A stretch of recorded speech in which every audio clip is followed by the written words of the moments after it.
যারা নির্বাচনে বিজয়ী হয়ে আসতে পারবে না তারাই নির্বাচন পেছানোর তৎপরতা রয়েছে। জামাতের নির্বাচন পেছানোর দাবি নিয়ে দলটিকে ছিলে দিলেন তারেক। যারা নির্বাচনে সামগ্রিকভাবে বিজয়ী হয়ে বের হয়ে আসার সম্ভাবনা কম, তারা এই ধরনের তৎপরতায় বেশি আগ্রহী।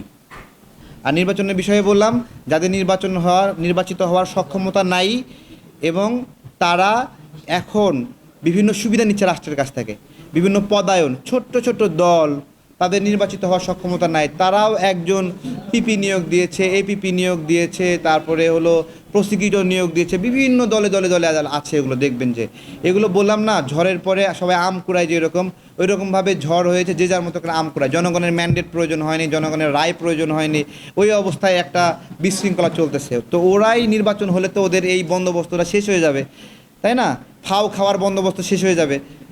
তো ওই কারণে তারা নির্বাচনটা চাচ্ছে না। নির্বাচন দেরি হলে কিছু কিছু মানুষ লাভবান হয়, সেই যারা লাভবান হচ্ছে তারা হলো এটা করছে আর কি।